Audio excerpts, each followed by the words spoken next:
Buka ya. Assalamualaikum warahmatullahi wabarakatuh. Sebelumnya izin perkenalkan diri, saya Ahmad Hadi Istianto dan rekan saya. Saya Ilyas Rabani Devanda. Kami merupakan salah satu perwakilan dari mahasiswa Universitas Diponegoro, Fakultas Sekolah Vokasi, dan kami di sini ingin menjelaskan tentang fenomena perpindahan pada rektangular yang meliputi pada persamaan dan juga pengaplikasiannya. Untuk mempersingkat waktu, kami akan langsung ke pemaparan materinya saja.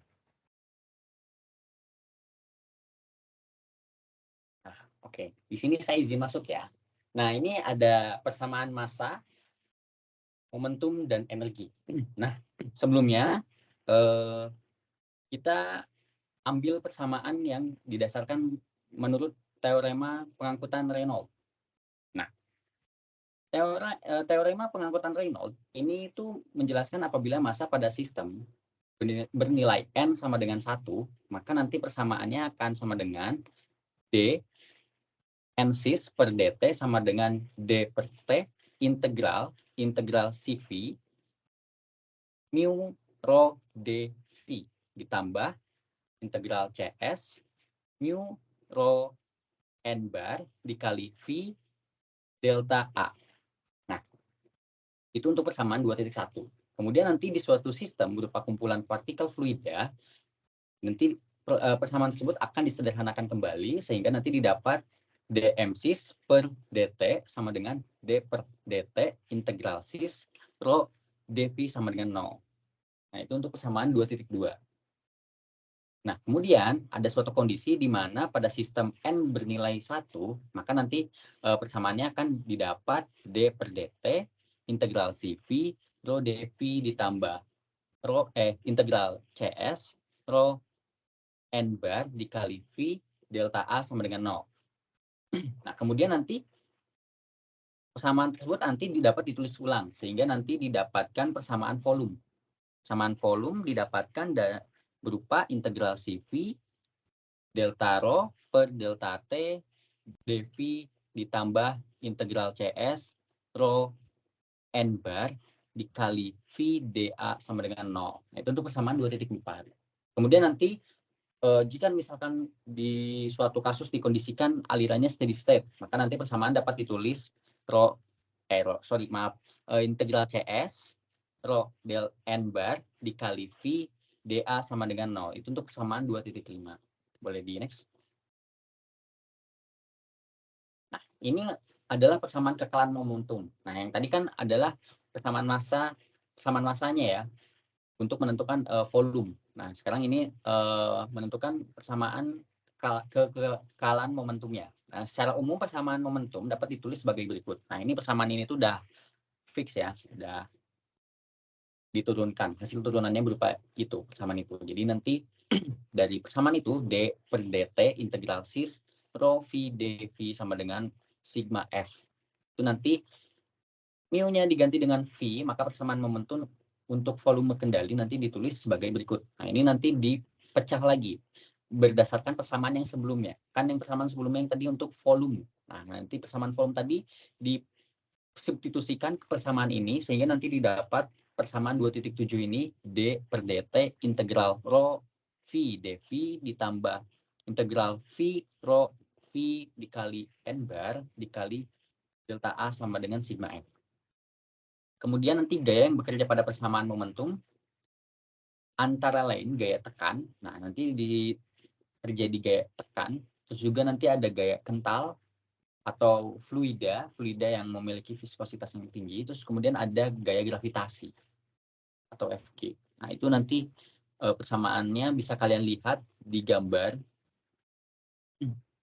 yang dimana nanti koordinat Y, X, dan Z itu nanti menentukan yang dimana nanti koordinat Y itu untuk gaya gravitasinya.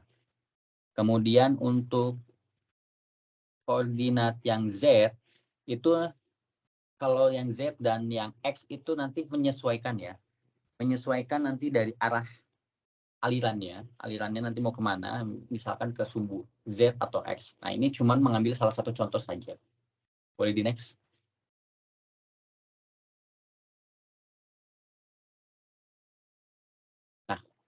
Selanjutnya ada gaya tekan.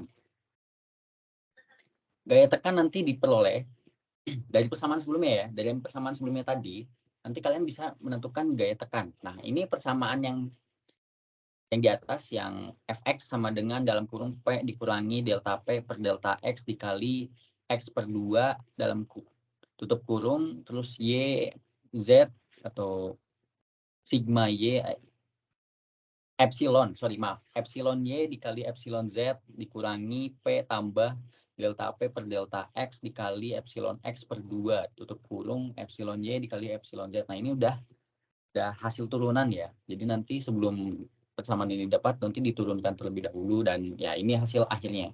Nah, yang kita pakai ini adalah hasil ininya. Terus dengan langkah yang sama didapatkan resultan gaya tekan permukaan pada sumbu Y. Sumbu Y epsilon Fy sama dengan negatif delta P per delta Y dikali epsilon X, epsilon Y, atau epsilon Z. Nah, ini maksudnya epsilon ini sebenarnya lebih ke arah ya. Ini jadi sebenarnya simbol aja yang dimana nanti menyesuaikan dari kondisi atau kasus yang emang nanti pengen dibahas gitu. Apakah dia nanti ke sumbu X, ke sumbu Y, atau ke sumbu Z gaya tekannya. Nah, ini yang persamaan 2.9 ini adalah untuk sumbu Y. Nah, sedangkan untuk sumbu Z juga kurang lebih sama. Yang diganti itu cuman koordinatnya aja. Jadi didapat persamaan 2.9 dan 2.10 ini sama sebenarnya. Kemudian untuk resultan atau jumlahnya, resultan gaya tekan pada permukaan volume kendali dapat didefinisikan sebagai berikut. Nah, dari persamaan 2.9 dan 2.10 ini, nanti kalian tinggal jumlahkan ya, gaya tekan total atau epsilon Fp. Nanti kalian jumlahkan nilainya nanti sehingga didapatkan persamaan 2.11. Nah, persamaan 2.11 ini adalah jumlah dari gaya tekan yang dialami pada sumbu Y, sumbu Z, dan juga sumbu X. Nah, sehingga didapat persamaan gaya tekan tersebut. Kemudian untuk penjelasan lebih lanjutnya akan disampaikan oleh rekan saya. Untuk melanjutkan, ya sesuai setelah tadi dijelaskan dari Mas Ilyas, di mana persamaan gaya tekan itu diperoleh dari persamaan dari Taylor. Nah, diperoleh persamaan akhirnya itu yang tadi, yang dijumlahkan tadi ada epsilon X, epsilon Y, epsilon Z. Nah, di mana dari ketiga dari persamaan tersebut, itu tuh terdapat vektor, di mana ada vektor I, vektor J, dan vektor K, yang merupakan satuan vektor sepanjang sumbu koordinat. Nah, untuk apa nih nantinya kayak digunakan vektor-vektor ini, di mana nantinya dari persamaan tersebut kita rubah jadi persamaan delta P per delta X, vektor I ditambah delta P per delta Y, vektor J, dan plus delta P per delta Z, vektor K, di mana nantinya bakal didapat persamaan total dari gaya tekan. Untuk di simbolnya itu tekan P yang segitiga P itu baik. Nah, kenapa kalau misalkan kita asumsikan aliran yang fluidanya itu mengalir pada bidang XY? Nah, kalau di penelitian yang dilakukan di jurnal ini, itu tuh dia mengasumsikan kalau fluidanya itu mengalir pada bidang XY. Nah, maka dari itu didapatlah persamaan epsilon Fp sama dengan min dalam kurung delta P per delta X I vektor ditambah delta P per delta Y I vektor, J vektor, tutup kurung dikali epsilon X, epsilon Y. Kenapa digunakan epsilon X, epsilon Y? Itu dikarenakan karena dari si penelitinya ini kayak diasumsikan fluidanya itu mengalir pada bidang XY. Nah, kemudian dari persamaan tersebut dapat disederhanakan kembali epsilon P per epsilon X terus I vektor ditambah epsilon P per epsilon Y J vektor sesuai dari rumus yang tadi, yang rumus di 2.12 nantinya bakal dijumlahkan untuk jadi delta P ini sebagai kayak akumulan dari si tekanan yang terjadi pada bidang tersebut, pada bidang XY maksudnya. Nah, maka setelah didapat persamaan 2.14, didapatlah arah dan sistem koordinat dari komponen tegangan geser. Di mana arahnya ini adalah epsilon Fp per epsilon X, epsilon Y, sama dengan min delta P. Artinya tekanannya itu berlawanan arah. Oke, next. Nah, Tadi juga dijelaskan kan kalau di komponen gayanya itu juga ada gaya kental, di mana gaya kental FK ini dipengaruhi dari tegangan geser, terus juga dia itu menggambarkan komponen tegangan geser secara umum. Nah, sehingga jika untuk memperoleh FK ini, diperolehlah persamaan seperti yang di bawah ini. Nah, epsilon FKX sama dengan dalam kurung TXX per delta X ditambah TYX per delta Y ditambah TZX per delta Z.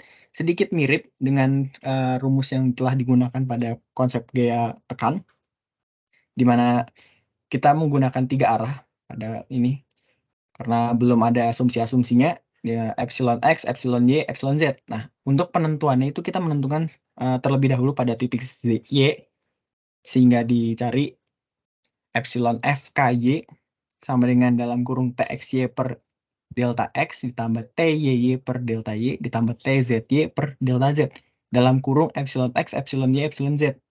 Nah, dari persamaan tersebut kita bisa berlanjut untuk menentukan ke persamaan pada sumbu Z. Nah, untuk persamaan sumbu Z sendiri itu menggunakan persamaan epsilon FKZ sama dengan TXZ per delta Z, delta X plus TYZ per delta Y ditambah TZZ per delta Z.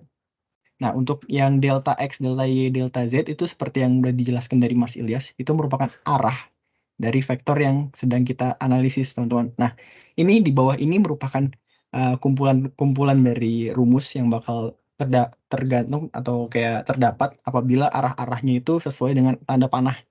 Misalkan tanda kanan itu nantinya bakal digunakan persamaan TYX plus delta TYX epsilon Y per delta Y 2 karena dia itu mengalir di bagian fluid di bagian X dan Y.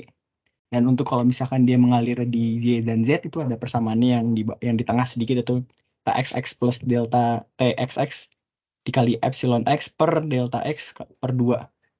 Nah, itu nantinya itu penggunaannya itu bakal disesuaikan sama si arah gerak dari si fluidanya atau tempat fluidanya itu bakal bergerak, teman-teman. Nah, mungkin next.